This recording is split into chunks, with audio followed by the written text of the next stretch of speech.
Welcome, everyone. We are so glad to have you with us at Speaking Volumes. I'm Leanda Abraham. I'm a board member here at Pongo Poetry Project, and I will be your MC for this evening. Thank you so much for joining us. Speaking Volumes is presented by the Poetry Foundation and made possible with support from Virginia Mason Franciscan Health and Miller Nash LLP. We are grateful to both for their generous contributions. Before we get started, we want to acknowledge that we gather on land that was stolen from the Duwamish and Coast Salish peoples, who continue to be the true stewards of this land. We acknowledge the sacrifices of Indigenous Africans whose stolen labor was used to work this land, and we honor their descent struggle for reparations. And we acknowledge immigrant communities whose contributions continue to deepen and diversify the cultural fabric of the nation that occupies this land. So, make yourself comfortable and get ready for this very special reception we have in store for you tonight. Our mission is to engage youth in writing poetry to inspire healing and growth. Pongo is growing. We're growing because we know that untreated childhood trauma is a pressing need. We're growing because Pongo has a 27-year track record of inspiring healing in youth through poetry writing. Pongo is growing by creating a certification program. This program will empower educators and youth program leaders across the country with the tools to create poetry writing programs based on our successful model. Put simply, the donations you make tonight will connect our therapeutic poetry programming with vulnerable youth across the country in need of healing. And there are a few ways to give. First, using your phone, you can text Pongo to 801-801 and follow the instructions. Or from your computer, you can click on the link in the YouTube description to make a gift on our donation page. Alternatively, you can check your email for a link to give as well. And with that, it is my absolute honor to introduce our guest of honor, Ross Gay. Ross Gay is the author of 4 books of poetry, including Beholding, winner of the PEN American Literary Gene Stein Award, and catalog of Unabashed Gratitude, winner of the 2015 National Book Critics Circle Award, and the 2016 Kingsley Tufts Poetry Award. And in his latest release, Inciting Joy, will be released by Algonquin Books next month. Inciting Joy is available for pre-order from our friends at the Elliott Bay Book Company. Ross is currently a professor of English at Indiana University, and we are so honored to have him here with us tonight. Please give a warm virtual welcome to Ross Gay. Thank you so much, Leanda. It's really good to be with you all, and it's good to be reading for Pongo. I've been a teacher for a long time, and I've taught in all kinds of settings. And one of the things that the more and more, I think of myself as like deep in it, like thinking about teaching all the time. And one of the things that I've been thinking about lately is that being in a dynamic and loving and beautiful and caring teaching space, which is the thing that I think Pongo is trying to facilitate and encourage and imagine and dream into being, it's what I hope to do as I try to, be in classrooms with folks, is that these are these spaces where we, first of all, we get to hold each other's imagining, which is a profound thing. To be able to hold what each other is imagining is a profound thing, and to hold it with care and hold it with love and hold it with tenderness. But the other thing is that, what we write, everything we write is an artifact is actually an artifact of how we're changing and how we've changed, This is something that it's been occurring to me more and more. The older I get, actually, I'm realizing, this piece of writing, this poem, this essay, this book, it's not evidence of who I am. It's evidence of a certain kind of process of becoming, and it's also evidence of a kind of changing over the time of its being written. And in the event that I write a next thing, it will be a kind of artifact of who I was or how I was thinking or how I had changed in the process of writing that thing, which to me feels so crucial, and it feels just so beautiful. And it feels like, again, to just honor the work that Pongo does, and to feel like grateful to it, and trying to aspire to the work that you all do. I just wanted to mention that in a way we're kind of holding each other's changing, which feels like some of the tenderest and truest work that maybe we can do. So I'm going to read just a few poems, and then I think we're going to have a little conversation. And but hopefully these poems have some feeling of what I was talking about. This is called "To the Fig Tree on 9th and Christian," and this is a poem that actually, just basically quickly, the story behind this poem is just that I was walking down a street in Philadelphia, going to my favorite little diner called Sabrina's, down in the Italian market, close to where I used to live in Philly. And I just came upon this scene at a fig tree that was growing so big, you wouldn't believe it. I could keep talking about this forever. To the fig tree on 9th and Christian. Tumbling through the city in my mind without once looking up, the racket in the lugwork, probably rehearsing some stupid thing I said or did, some crime or other. The city, they say, is a lonely place until, yes, the sound of sweeping, and a woman, yes, with a broom, beneath which you are now too, the canopy of a fig, its arms pulling the September sun to it. And this woman has a hose too, and she's working hard, rinsing and scrubbing the sidewalk, lest some poor sod slip on the silk of a fig and break his hip and not probably reach over to gobble up the perpetrator. The light catches the veins in her hands when I ask about the tree. They flutter in the air, and she says, "Please take as much as you can, help me."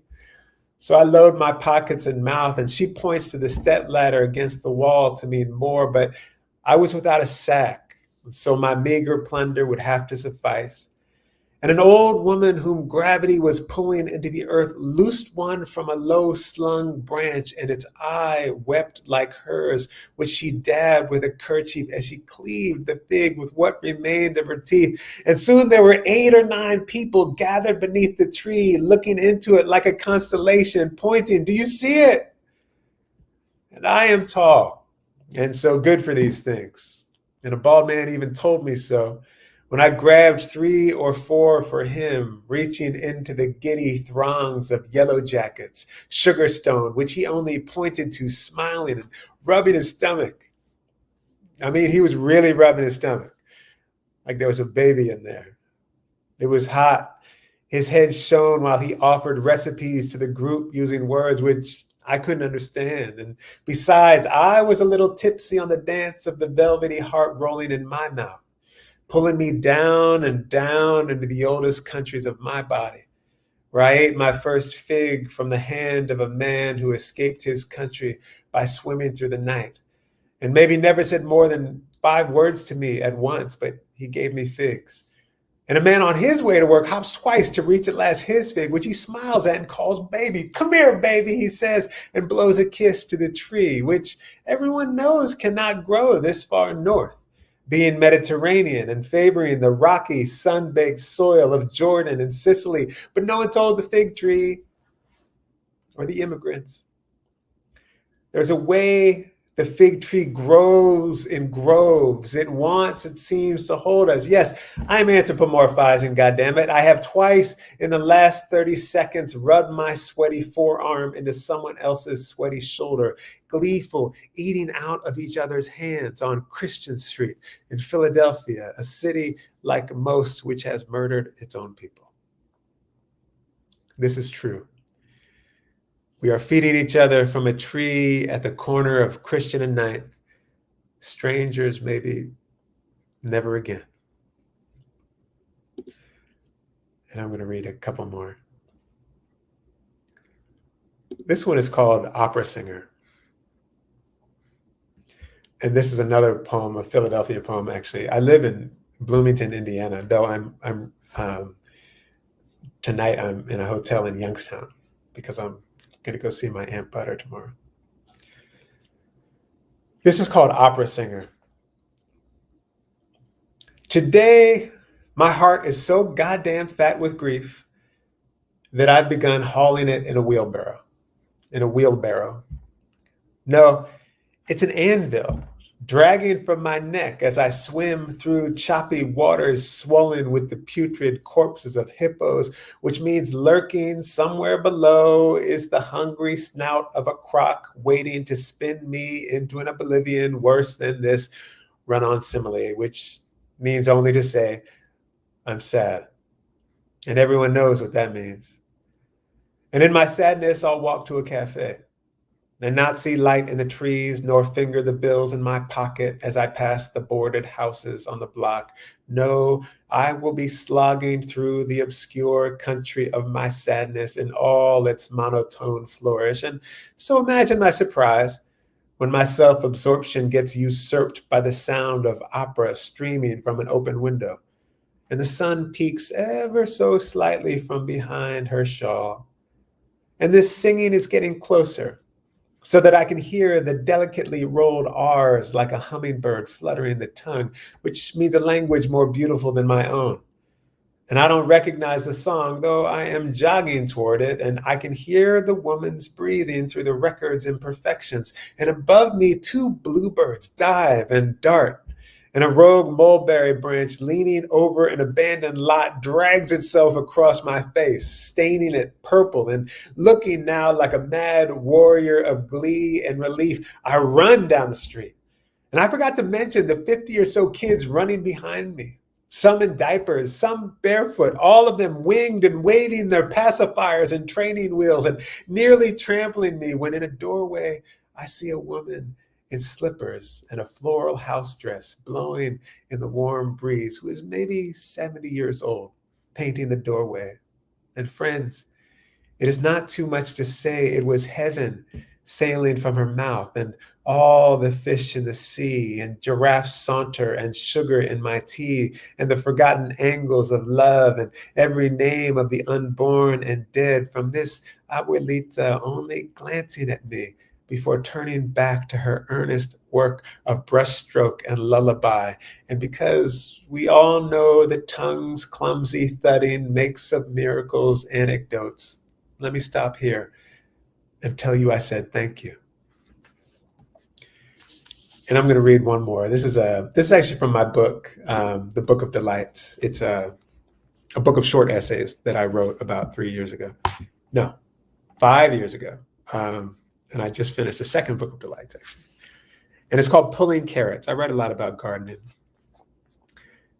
Today we pulled the carrots from the garden that my partner Stephanie sowed back in March.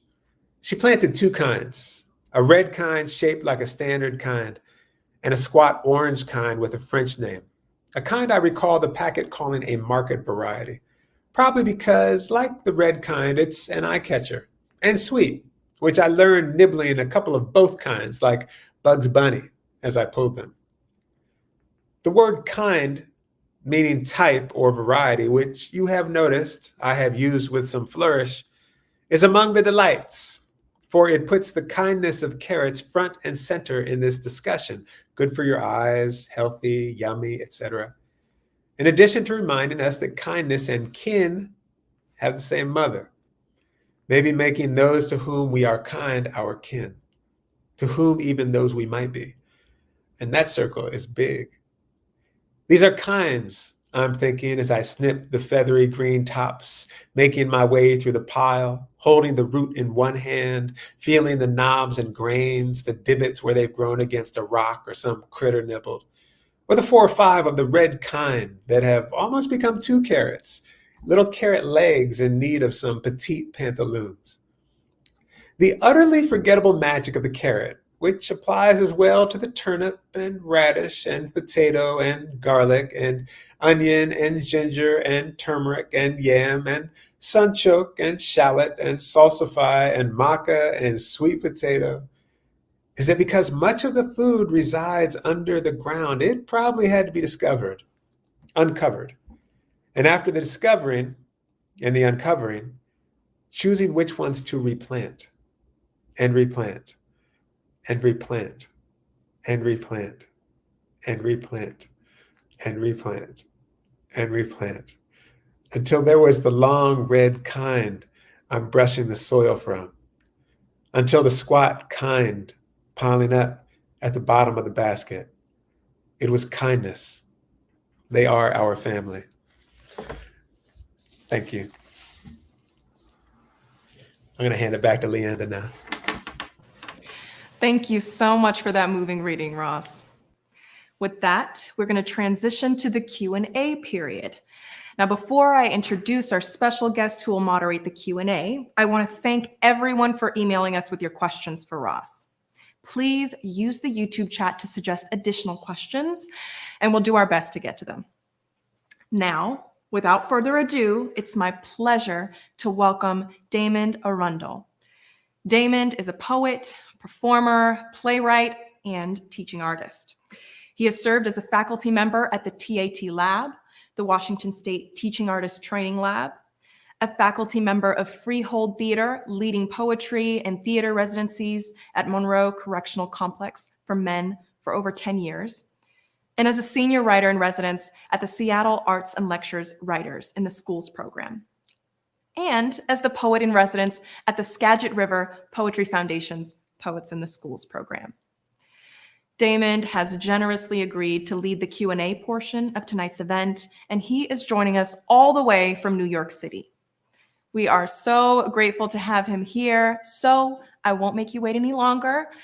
Please give a warm virtual welcome to Damond Arundel. All right. Thank you for that wonderful, wonderful introduction. And let's bring in Ross. Hey. Always good to see your face and that big, joyful smile. And thank you so much for that reading, Ross. It was definitely uplifting for me because it is late here. And it definitely it lifted me up. So I want to get right into it. The first question that I have for you is, it's fall. We're starting to lose the light. And I'm wondering for you, what is uplifting you right now? What is giving you light? So great, that question. It's what's always given me light is like the sort of the small, what we might consider minor interactions that are like loving and caretaking and just sweet that I get to witness and be the beneficiary of all the time. Like I was just in a hotel the other night. I was giving a reading out in Western Pennsylvania, and these people who were working at the hotel, they were like, I was going to get a cup of coffee, and they were like, "Hey, come here," because there were these kittens that had shown up at the back of the hotel. And they wanted to include me in this incredible, beautiful thing. There's these sweet, like 4 little kittens, and I feel like that happens all the time, and so yeah, that's something that I'm feeling.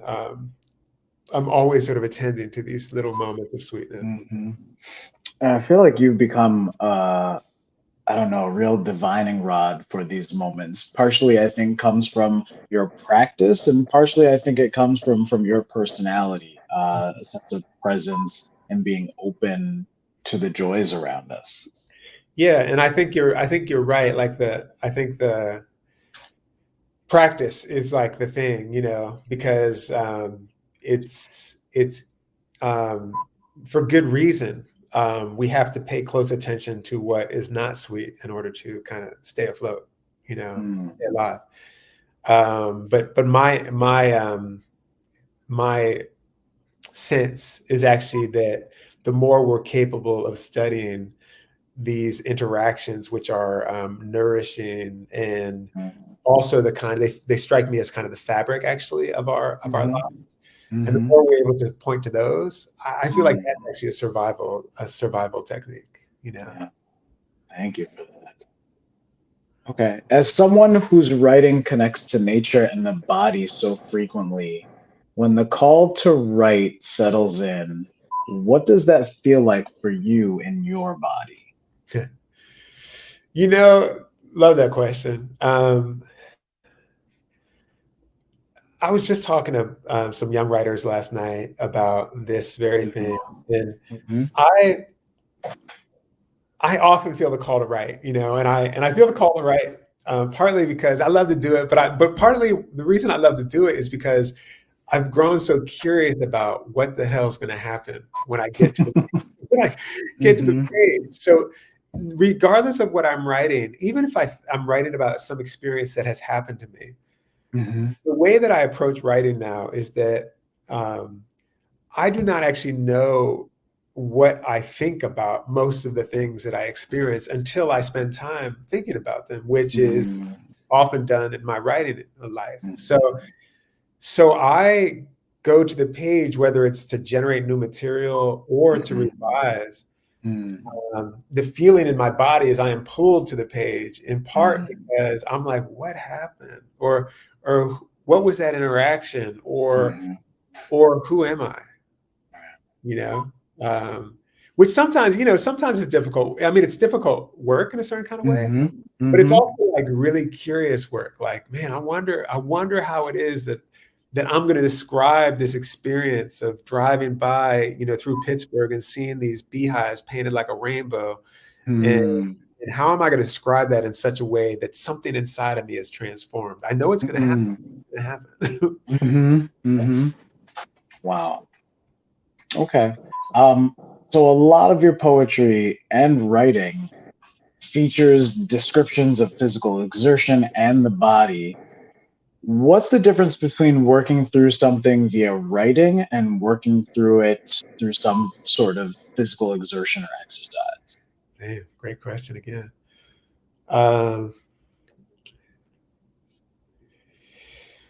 I love that question.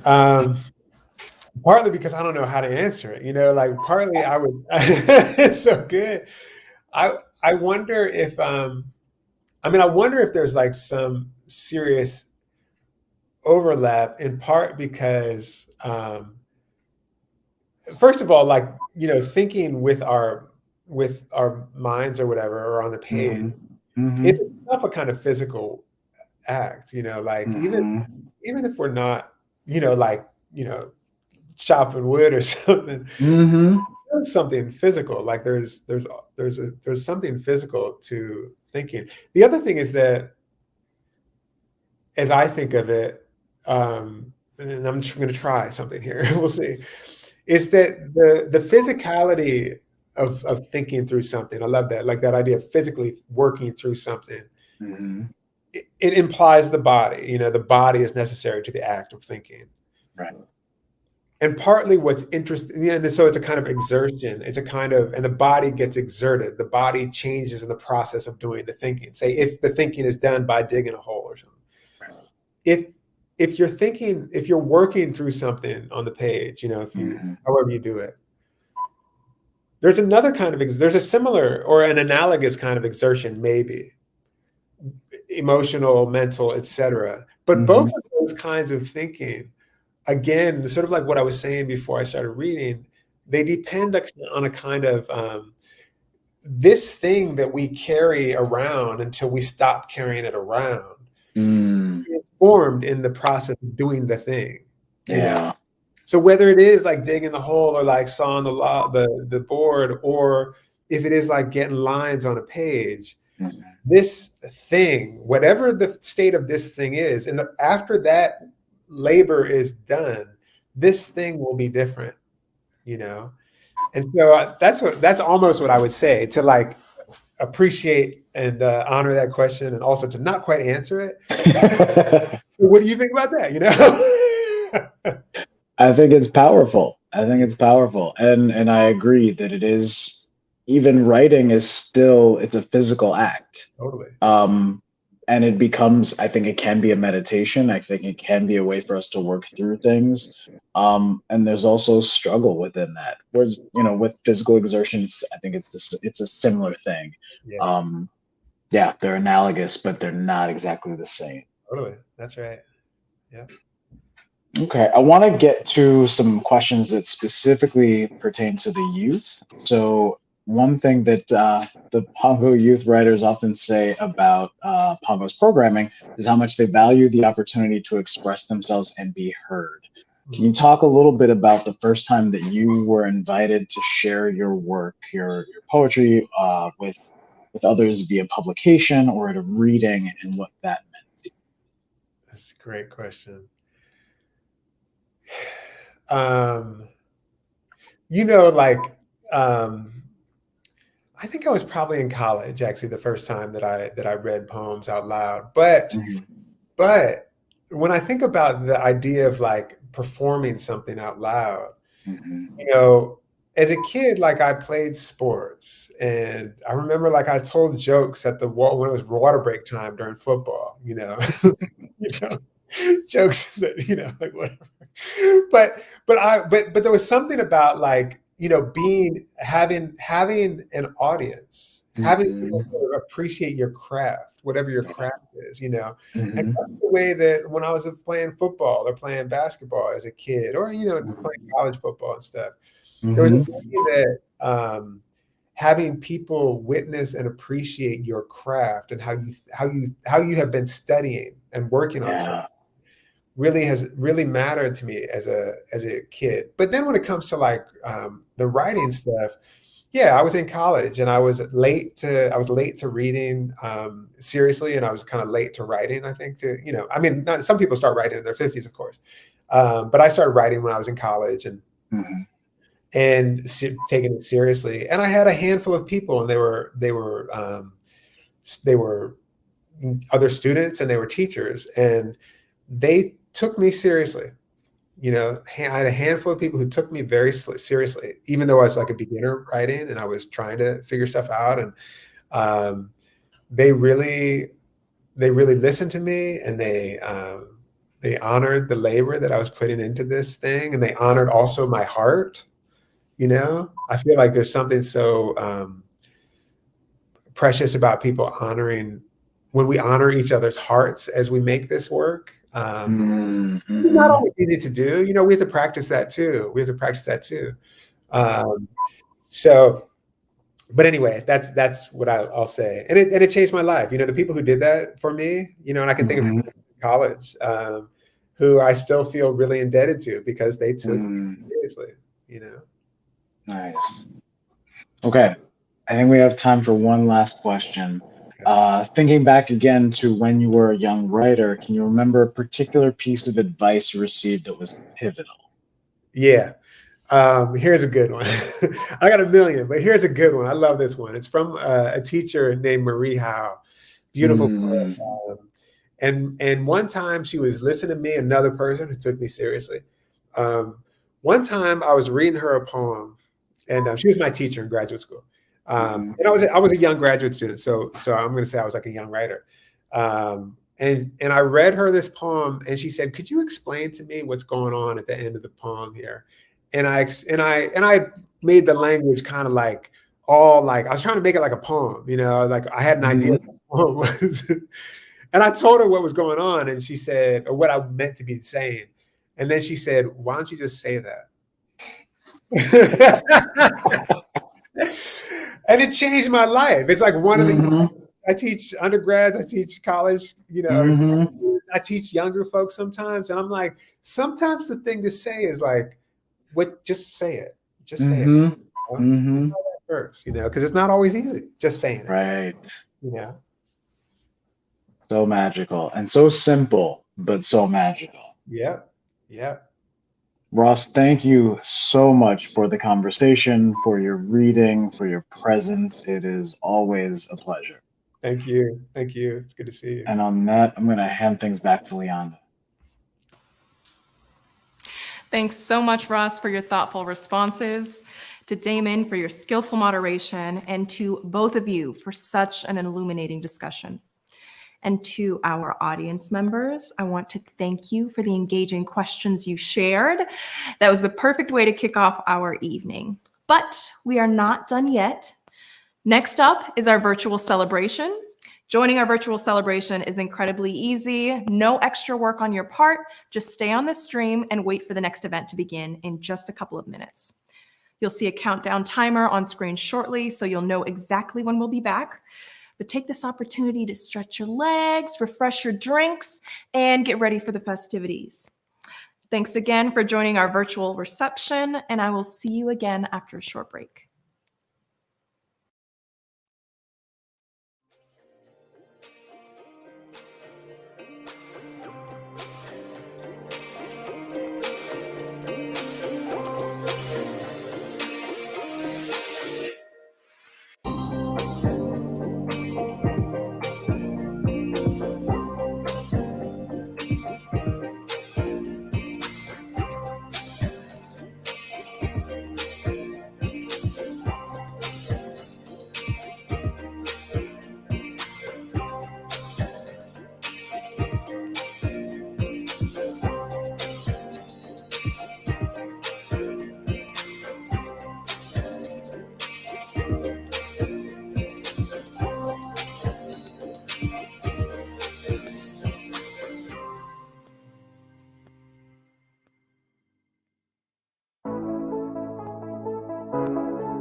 Welcome, everyone. We are so glad to have you with us at Speaking Volumes. I want to give a special shout out to the young people who are here with us tonight. We are so excited to have the youth writers that we serve at King County Juvenile Detention, the Echo Glen Children's Center, and the Child Study and Treatment Center watching tonight's festivities. I'm Leanda Abraham. I'm a board member here at Pongo Poetry Project, and I will be your MC for the evening. Speaking Volumes is presented by the Poetry Foundation and made possible with support from Virginia Mason Franciscan Health and Miller Nash LLP. We are grateful to each of them for their generous contributions. Now, before we get started, we want to acknowledge that we gather on land that was stolen from the Duwamish and Coast Salish peoples, who continue to be the true stewards of this land. We acknowledge the sacrifices of Indigenous Africans whose stolen labor was used to work this land, and we honor their descendants' struggle for reparations.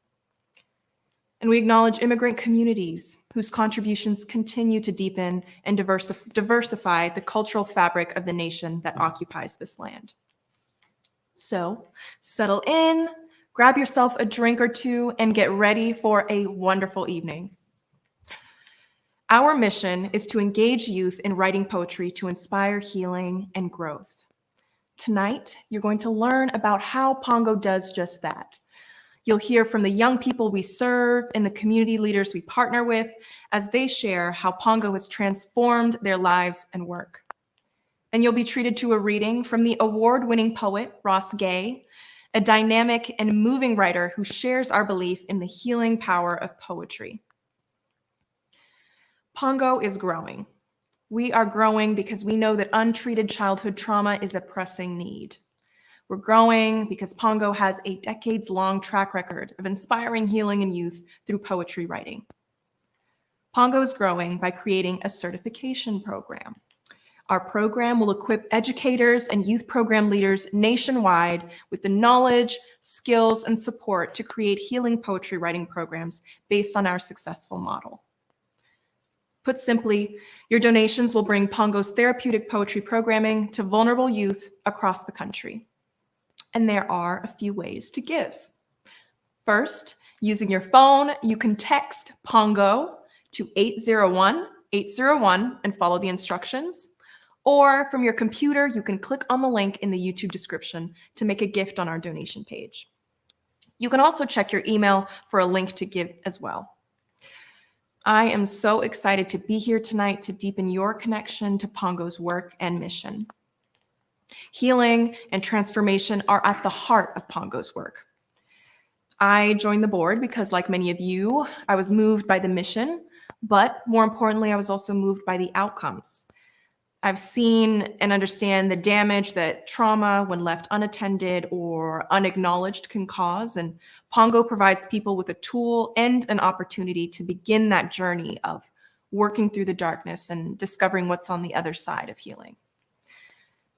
I want to take this moment to also thank the table captains and supporters who've championed Pongo and speaking volumes to their friends, family, and colleagues.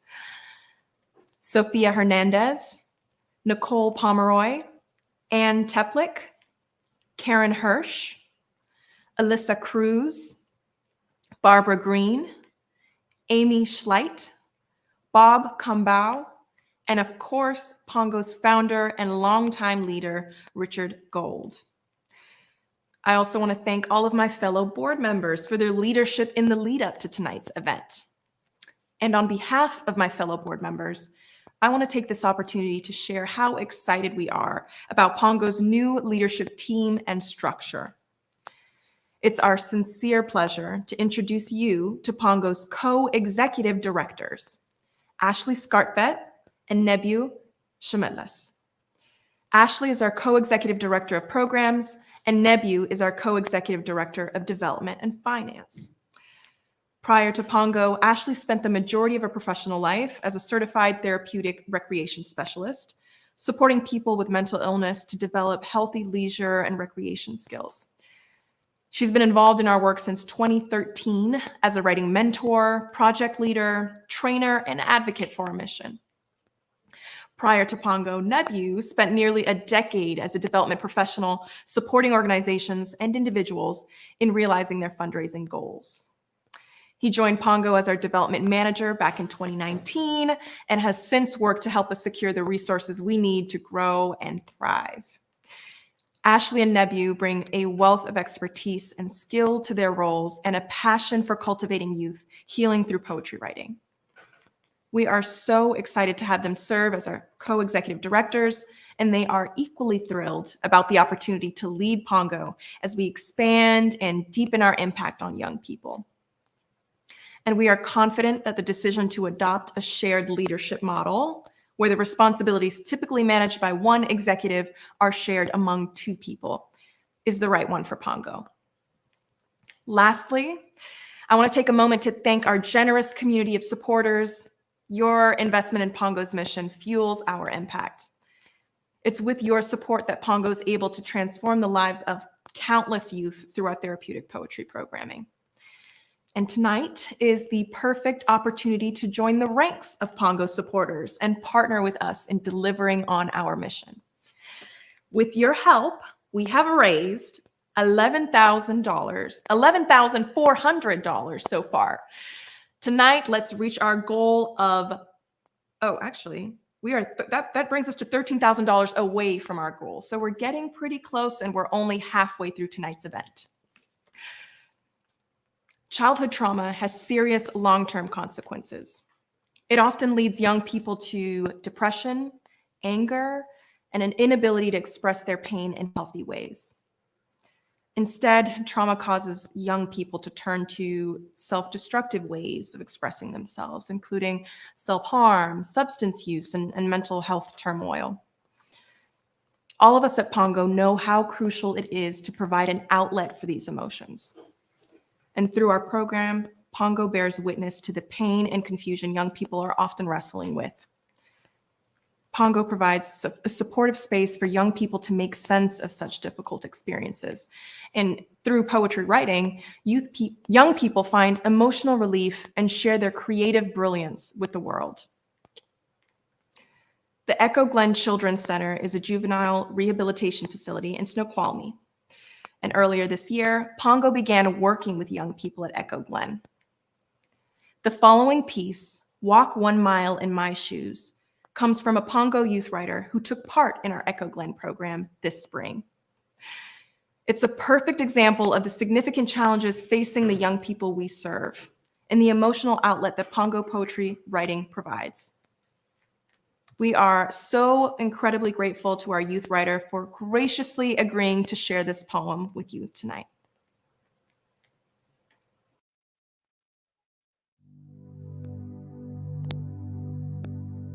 I want you to walk 1 mile, just one in my shoes. I want you to know what it's like when a person is incarcerated in the system. I want you to know how I feel when I'm surrounded by 4 white walls. I want you to understand my pain when I can't see my family. I feel like I'm the victim. I want you to walk 1 mile, just one in my shoes. I want you to see the beauty in my life. I want you to know how I express myself. My words are like bullets from a gun that'll make you fall. I want you to know my heart. My love is like a needle in a haystack. It's hard to find. I want you to walk 1 mile, just one in my shoes. Then maybe you would understand how I got here. We want to thank our youth writer for sharing his amazing piece with us. His poem exemplifies what Pongo programming offers for young people and the brilliance they display through it. All too often, our youth writers have to cope with the emotional weight of their experiences without the aid of family, social services, and other support systems to process it. Through Pongo, young people feel seen, heard, and affirmed, and they're empowered to tell their own stories on their own terms. It's an experience that any young person can benefit from, but particularly those reckoning with trauma.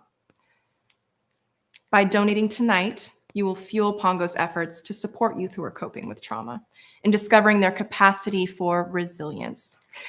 And there are a few ways to give. First, using your phone, you can text Pongo to 801-801 and follow the instructions. Or from your computer, you can click on the link in the YouTube description to make a gift on our donation page.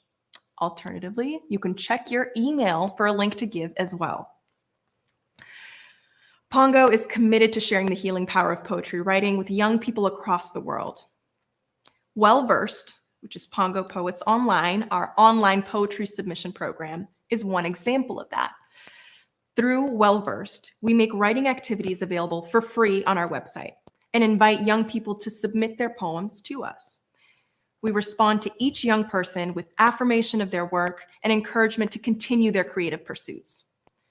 And for the past decade, Pongo has been proud to present the Pongo Poetry Prize, awarded on an annual basis for poetry submitted through Well Versed. Kusumita Kanango is a 17-year-old poet based in New Delhi, India, who discovered Pongo through Well Versed last year. Her incredible piece, A Taste of Intimacy, was the winner of the 2021 Pongo Poetry Prize. We are honored to have Kusumita share her piece with you tonight. I remember I saw a link to Pongo's website and I just clicked it on a whim. I sent 2 of my poems out on a whim. I really didn't expect a response. A few days later, what happened was that I got a detailed response to my work, a detailed analysis and appreciation from the project manager, I think, and it really surprised me. I was like, oh my god, people are reading my work, they are liking it, and it's making them think, and it was a really good moment for me. You and me, we spread like sad fire. We are the rustle of autumn, the clang of metal that cuts deep. We are open-mouthed puppets. Our disheveled vulnerabilities hold hands and run. we love. We love hard like cherry red drops falling to earth. Our days echo between the trembling lands of dream and reality. A silent statue, we are the first stroke of a doomed word never penned. A shared name sits like a hymn on our chest, rolling about in times of dread. You and me, we hold, we stay. We pen dark sagas on sand and sketch collarbones by day. You and me, we fall, get back up, and fall again. You and me, we are time, space, and seas astray. We want to congratulate Kusamita once more for winning the 2021 Pongo Poetry Prize and thank her for generously agreeing to share her brilliant piece with us tonight. As you know, in addition to working directly with young people, Pongo supports community leaders across the country through Ignite Pongo, our training program. Through Ignite Pongo, we train educators, clinicians, and anyone with a passion for supporting youth in our trauma-informed approach. We equip them with the knowledge and skills to implement the Pongo method, and the results are remarkable. In the following video, you'll witness a cross-section of those community leaders describe the instrumental role the Pongo method has played in their work and how it's inspired resilience among the young people they serve. Pongo to me means community.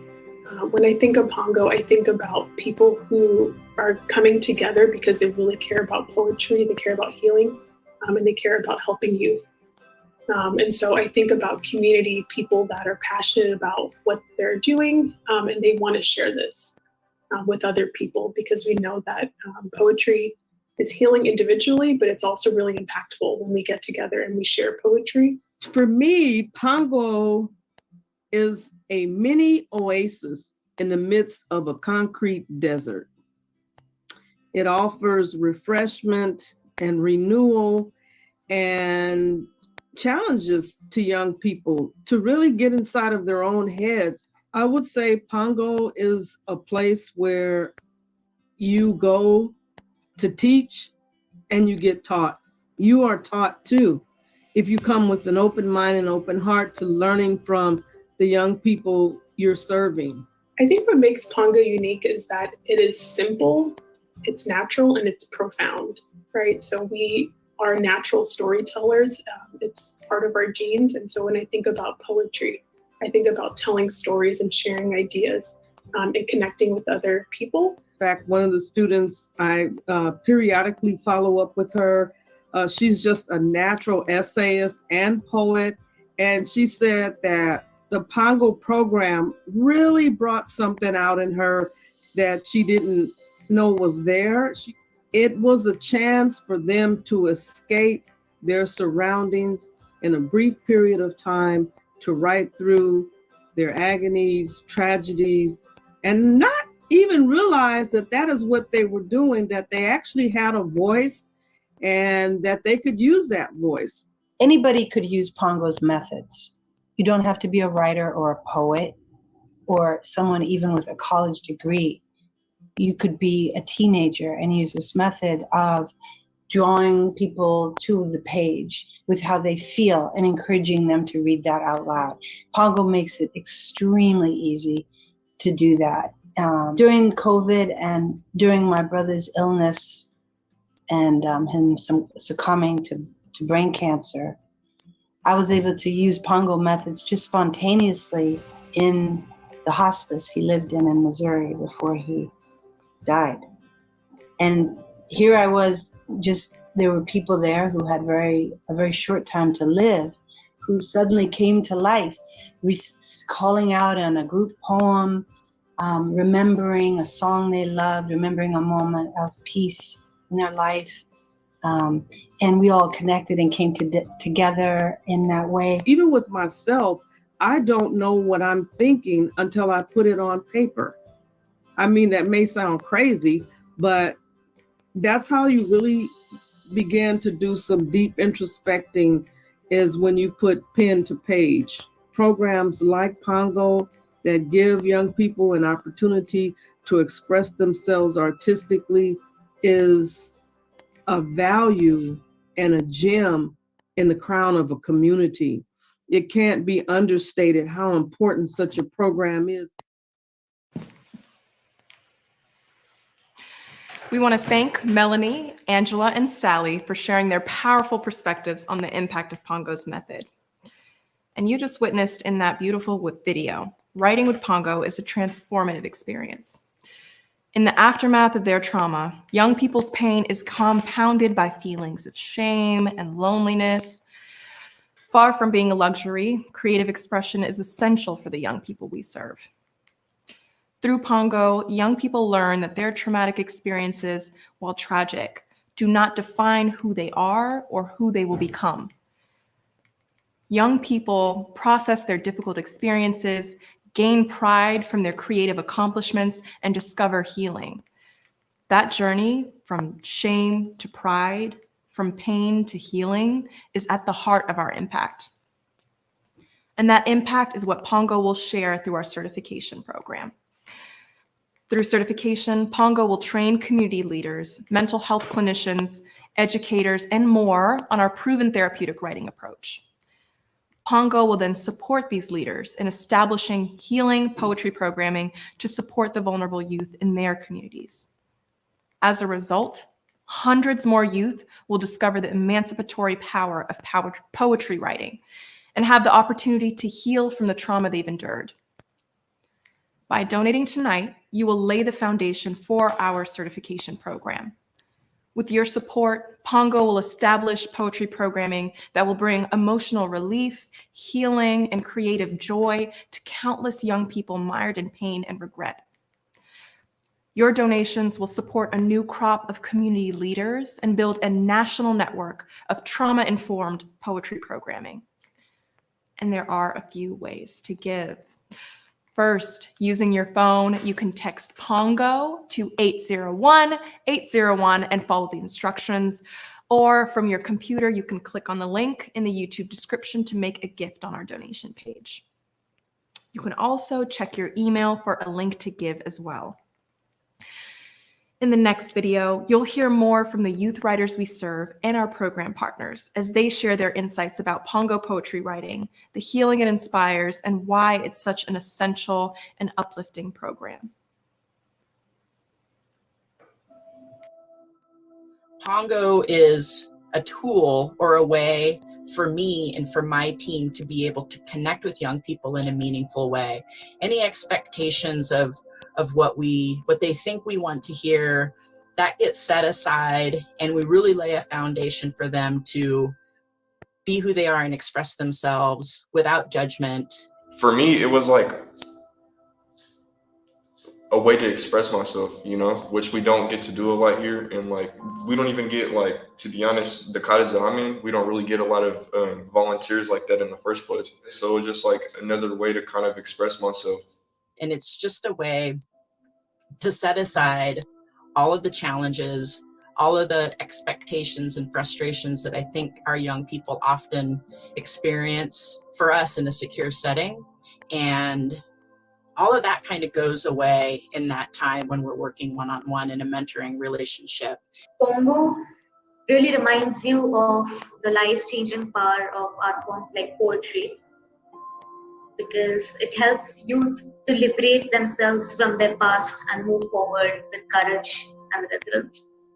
I think this is really important to kids that are incarcerated or kids that are just in like bad situations. It could be even great for, it's even just a great hobby that kids that don't have any type of issues or anything like that. But I think especially for kids that come from bad backgrounds or like are incarcerated, because a lot of the time, like, those kids don't know how to express themselves and they don't know that this is an option. I didn't think that it would be as impactful as it was. Young people in our system, they're not often trustworthy of adults. So to sit down with a young person and start working on a poem and a fill in the blanks, I think that it just opens a door for them to share. They didn't kind of put a limit on what we could do, you know, like they let us express ourselves without any type of limits or anything like that. They were cool to work with, like everybody that I worked with, like really nice. Like it was just great. Like, I don't know, they didn't, like when I seen them, like when people were talking to me and they were trying to like explain to me what to do and stuff like that, they didn't like, I didn't see judgment in their eyes, you know, like they see me just as another person. For me, not only as a mentor, but as an administrator doing this work, it reminded me the importance of relationship, the opportunity for creative outlets, and you will hear me say over and over again, the opportunity to be seen, to be heard, to be loved. That is such a huge part of healing. I like writing raps a lot and stuff like that, so it showed me like that's not the only way to like, you know, put words on paper, right? Like everything doesn't have to rhyme. Everything doesn't have to, you know, be, I don't know, like it doesn't have to be behind a beat or something like that, you know, like it could just be, you could literally just be talking. Like that's kind of what it showed me. Like I don't have to make everything rhyme and make it sound good or whatever. Like I can just literally just put my words down on paper and just say it, you know.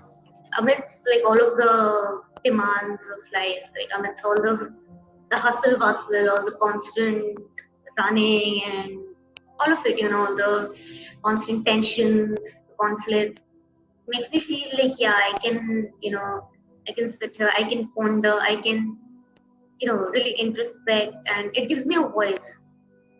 That's the biggest thing.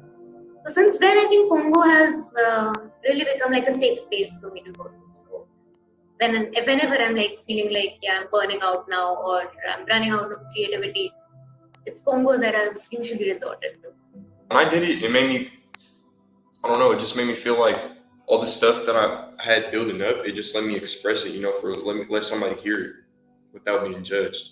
If you want to help young people grow in their healing and really see themselves in a different light, Pongo can do that in a really, really powerful way. With me in my situation, like I have a bit of time here, so you know, I have like a lot of emotions building up all the time. Like there's not much that I can do. There's not a lot of people that I can talk to and stuff like this. So just being able to like write that down on paper and like being able to say it for everybody to hear, like what I'm like, you know, what I'm thinking all the time, like the stuff that I have to go through and stuff like that. Like that's just, you know, that's just, I don't know. We don't get like opportunities like that all the time. So. As you just witnessed in that video, Pongo poetry writing is a tool that youth use to heal from past trauma. Our youth writers use it to imagine brighter futures beyond their turmoil. And after our program ends, youth rely on Pongo poetry writing as an effective, enduring, and healthy coping mechanism. Pongo is fortunate to have the support of poets, educators, and community leaders who share our commitment to supporting youth healing. One of those people is Angela Franklin.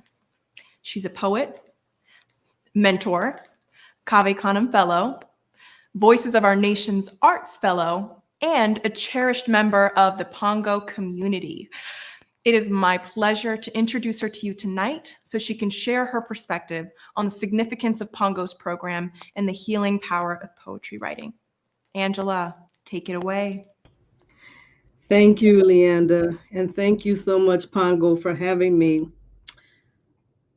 A traumatized teen won't tell you how he held a dying friend bleeding from a bullet wound on asphalt, but he will open up his vein and spill the contents of his blue soul on a blank page. I'm Angela Franklin from Los Angeles, so you're probably wondering, how did a girl from South LA wind up volunteering for a Seattle-based Pongo poetry project? I believe that all that I am, I owe back. So I became involved during the pandemic after discovering I had a knack for drawing stories long forgotten from people who were writing through traumatic experiences. I met Sean McMichael, a Pongo representative who wooed and convinced me to join the program. His passion for Pongo is what really drew me in, and I was immediately hooked and specifically wanted to work with kids in detention. I made a personal commitment to help teens express themselves. Helping children write their stories is one way to do my part in making this world a better place. As a workshop facilitator, each week I derived personal satisfaction hearing the students' creations and their trusting the tried and true Pongo process. I knew I had their trust when they renamed me Grandma Pongo. Some nights I would literally leave the Zoom room full of the students' trauma and exhausted. I would cry myself to sleep sometimes after hearing their traumatic stories and their tragic experiences through their works. They didn't come out and share them just like they're telling me, but their work expressed that. Still, I was determined to show up each week, and I'd leave surprised, humored, saddened, encouraged, and excited over the students' expressive writing and seeing their transformations and change in attitudes just in that short period of time of working with them. I'm here to tell you that investing and supporting students' participation in the Pongo Poetry Writing Project, helps them to change. It helps them to be heard, validated, supported, and encouraged, which ultimately results in transformation. I would personally just encourage you again to invest in these students' transformation. I myself have given both my time and my personal funds to see that this happens. I believe in Pongo, and I am committed and wedded to Pongo for as long as I possibly can. So won't you join me in providing tools and services to help free troubled teens' voices and creativity so that they can heal and turn around their lives and become the productive members of society that they were always meant to be. You can invest in a second chance of a child and what he's been waiting for. Thank you for your time, and I'll now hand things back over to Leanda.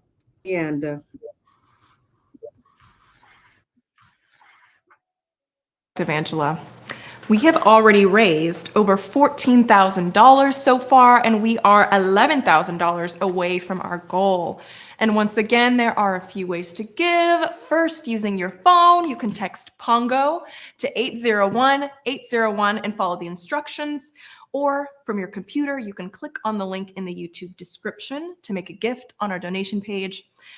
Alternatively, you can check your email for a link to give as well. With your support, Pongo will empower leaders from across the country with our proven therapeutic intervention. Together, we will create poetry programs to help youth make sense of their past experiences and unlock their future potential. And with that, it is my honor to introduce Ross Gay. Ross Gay is the author of 4 books of poetry, including Beholding, winner of the PEN American Literary Gene Stein Award, and Catalog of Unabashed Gratitude, winner of the 2015 National Book Critics Circle Award and the 2016 Kingsley Tufts Poetry Award. And his latest release, Inciting Joy, will be released by Algonquin Books next month. Inciting Joy is available for pre-order from our friends at the Elliott Bay Book Company. Ross is currently a professor of English at Indiana University, and we are so incredibly honored to have him here with us tonight. Please give a warm virtual welcome to Ross Gay. Thank you so much, Leanda. Thank you so much. It's good to be with you. I am just again so moved by everyone's testimonials and the youth, our brilliant youth. How lucky we are, if you get a chance to work with these kids or with kids, period. And one of the things that I was thinking, listening to the young folks talking and listening also to the instructors and the instructors is that a workshop, and I know Pongo's workshops and methods are like this, at its best can be a place where yes, we're sharing, and yes, we're writing, and yes, we're revealing, but also where we are also the witness of each other's sorrows. And I think a lot about joy, and a definition for joy that I have these days is something like the light that emanates from us as we help each other carry our sorrows. When we're helping each other carry each other's sorrows, there's a kind of luminosity that comes from us. We become luminous in the mutual tending to and carrying of our sorrows. And I think Pongo poetry does that. Pongo poetry knows that. And to make spaces where young folks are able to, confide and share and be witnessed and be held. And not only that, are able to likewise hold the confiding, do the witnessing, participate in the holding. That is not only a poetry workshop, it sounds to me like it's also a joy workshop. And so anyway, I just feel grateful to get to laud and celebrate Pongo and to encourage you to support in whatever way you're able. It's good, meaningful, beautiful work. And I feel so grateful to the work that you all do in the world. I'm going to read a youth poem first, and then I'm going to read a couple poems. And this is a poem called Feeling Lost by a young poet, age 17. Feeling lost. The first step can be the longest when you want to go back in time for a change, like making amends. The first step can be the most challenging when you fear death.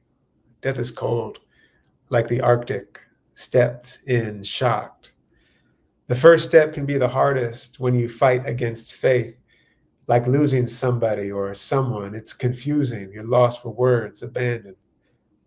The first step is often the loneliest, when you don't know if you're going to make it through night and day, lost in the jungle, trying to find your way. Survival. The first step can be an opening, where the possibilities include a change in life, where you can see the light. It looks like the sunset over the ocean at Kalalak Beach. The first step can be an ending, when you think you will lose your mind and control over self, seen hurt. The first step can be a thrill, when you experience regaining composure of self. When that happens, I will be home with family, connecting, building a relationship, laughing, joking around. The first step can be joy, when you celebrate the things that I achieved and the goals I want in the future. That celebration is happiness, at ease, relaxed. It's a beautiful poem. And I'm going to read a couple poems real quick. This is a poem called Poem to My Child, If Ever You Shall Be. And this is a poem after the poet Steve Scafidi. The way the universe sat waiting to become, quietly in the nether of space and time, you too remain some cellular snuggle dangling between my legs, curled in the warm swim of my mostly quietest self. If you come to be, and who knows, I wonder, little bubble of unbudded capillaries, little one ever a swirl in my vascular galaxies, what would you think of this world which turns itself steadily into an oblivion that hurts, and hurts bad? Would you curse me, my careless caressing you into this world? Or would you rise up and, mustering all your strength into that tiny throat, which one day, no doubt, would grow big and strong, scream and scream and scream until you break the back of one injustice, or at least get to your knees to kiss back to life some roadkill? I have so many questions for you. For you are closer to me than anyone has ever been, tumbling as you are this second through my heart's every chamber. Your tiny mouth singing along with the half-broke workhorse's steady boom and gasp. And since we're talking today, I should tell you, though I know you sneak a peek sometimes through your father's eyes, it's a glorious day. And there are millions of leaves collecting against the curbs. and they're the most delicate shade of gold we've ever seen, and must favor the transparent wings of the angels you're swimming with, little angel. And as to your mother, well, I don't know.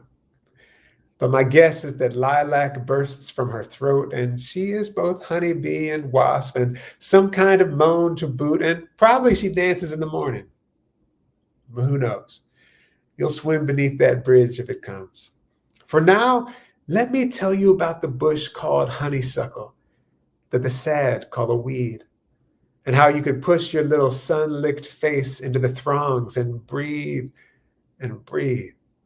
Sweetness would be your name, and you would wonder why 4 of your teeth are so sharp and the tiny mountain range of your knuckles so hard, and you would throw back your head and open your mouth at the cows lowing their human song in the field, and the pigs swimming in shit and clover and everything on this earth. Little dreamer of the new world, holy. Every raindrop and sand grain and blade of grass worthy of gasp and joy and love, tiny shaman, tiny blood thrust, tiny trillion cells trilling and trilling, little dreamer, little hard hat, little heartbeat, little best of me. And let me read this poem here. I think I have time for these two. Yeah. This one is called Sorrow Is Not My Name. And this is after the poet Gwendolyn Brooks. Sorrow is not my name. That's a line from, or that's not a line from one of her names, but the last 2 lines in this poem kind of are very close to a couple lines in a Gwendolyn Brooks poem. No matter the pull toward brink, no matter the florid deep sleep awaits, there's a time for everything. Look, just this morning, a vulture nodded his red, grizzled head at me, and I looked at him, admiring the sickle of his beak. Then the wind kicked up, and after arranging that good suit of feathers, he up and took off, just like that. And to boot, there are on this planet alone something like 2 million naturally occurring sweet things. Some with names so generous and gorgeous as to kick the steel from my knees. Agave, persimmon, stickball, the purple okra I bought for $2 at the market. Think of that. The long night, the skeleton in the mirror, the man behind me on the bus taking notes. Yeah. But look, my niece is running through a field, calling my name. My neighbor sings like an angel, and at the end of my block is a basketball court. I remember. My color is green. I'm spring. I think I have time to read 2 more for you quickly. This is called Tomato on Board. Again, this is one of these short essays from this book called The Book of Delights. What you don't know until you carry a tomato seedling through the airport and onto a plane is that carrying a tomato seedling through the airport and onto a plane will make people smile at you almost like you're carrying a baby, a quiet baby. I did not know this until today, carrying my little tomato about 3 or 4 inches high in its 4-inch plastic starter pot, which my friend Michael gave to me, smirking about how I was going to get it home. Something about this at first felt naughty, not comparing the tomato to a baby, but carrying the tomato onto the plane. And so I slid the thing into my bag while going through security, which made them pull the bag for inspection. When the security guy saw it was a tomato, he smiled and said, "I don't know how to check that. Have a good day." But I quickly realized that one of its stems, which I almost wrote as arms, was broken from the jostling. And it only had 4 of them, so I decided I better just carry it out in the open. And the shower of love began. It was a shower of love I also felt while carrying a bouquet of lilies through the streets of Rome last summer, People, maybe women especially, maybe women my age-ish and older especially, smiling with approval. A woman in a house dress beating out a rug on a balcony shouted, "Bravo!" An older couple holding hands both smiled at me and knitted their fingers together, pulling into each other. My showerers might have been disappointed to know I was not giving the lilies to a sweetheart, but to my friends Damiano and Moira, who had translated a couple of my poems into Italian and were so kind as to let me stay at their place a few nights while I was passing through.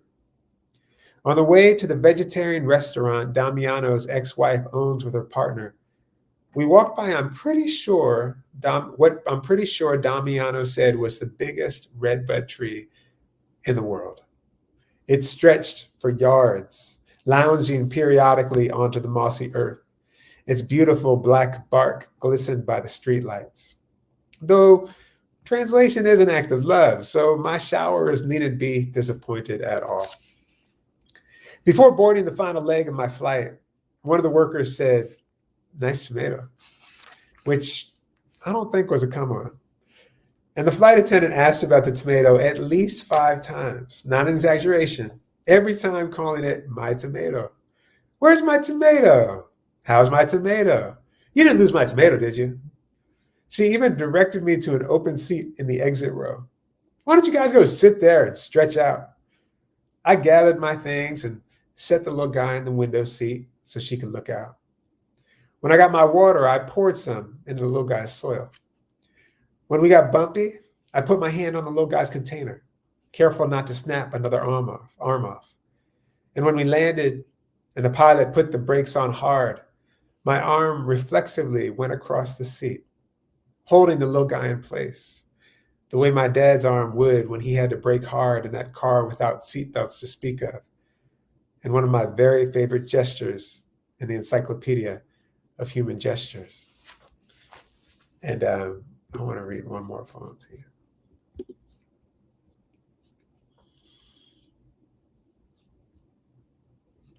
Maybe I can read 2. I have time to read 2 more to you. This one is called "A Poem in Which I Try to Express My Glee at the Music My Friend Has Given Me." And this is for my friend Patrick Rosal, who made me a CD back in the day when he made CDs. Still do that some. Of all kinds of good music that I needed when I first moved to Indiana. A poem in which I try to express my glee at the music my friend has given me. Because I must not get up to throw down in a cafe in the Midwest, I hold something like a clown-faced herd of bareback and winged elephants stomping in my chest. I hold 1,000 kites in a field loosed from their tethers at once. I feel my skeleton losing track somewhat of the science I made of tenth. Feel it rising up shriek and groove, rising up a river guzzling a monsoon, not to mention the butterflies of the loins, the hummingbirds of the loins, the 1,000 dromedaries of the loins. Oh, body of sunburst, body of larkspur and honeysuckle and honeysuckle bloom, body of treetop holler. Oh, light speed body of gasp and systole, the mandibles ramble, the clavicle swoon, the spine's trillion teeth. Oh, drift of hip, oh, trill of ribs, oh, synaptic clamor and juggernaut swell, oh, gut ragged blast off and sugar tongue syntax, oh, throb and pulse and rivulet swing and glottal thing and kickstart heart and heel toe heart. Ooh, ooh, ooh, a bullfight where the bull might take flight and win. And let me just finish with this last one. And this is called Thank You. If you find yourself half naked and barefoot in the frosty grass, hearing again the earth's great sonorous moan that says, "You are the air of the now and gone," that says, "All you love will turn to dust and will meet you there," do not raise your fist. Do not raise your small voice against it. And do not take cover. Instead, Curl your toes into the grass. Watch the cloud ascending from your lips. Walk through the garden's dormant splendor. Say only, thank you. Thank you. And again, I'm so grateful to Pongo for inviting me to be a part of this. And I feel grateful to Pongo for all your beautiful and necessary work. So thank you for having me, and have a great night. Leanda. Thank you for that beautiful reading and your kind words about Pongo, Ross. Now, I'm sure all of you are wondering how you might join our work or learn more about what we do here at Pongo. First off, it's not too late to make a gift to Pongo. There are a few ways to give. First, using your phone, you can text Pongo to 801-801 and follow the instructions. Or from your computer, you can click on the link in the YouTube description to make a gift on our donation page. Or you can check your email for a link to give as well. Secondly, there's an exciting opportunity coming up next month to join our virtual Pongo training. On Saturday, October 22nd at 10 a.m., we'll be hosting Ignite Pongo Foundations, our fall training on the Pongo method.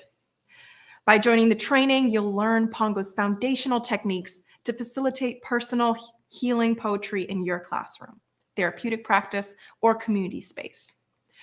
Lastly, we encourage you to check out the Pongo bookstore on our website.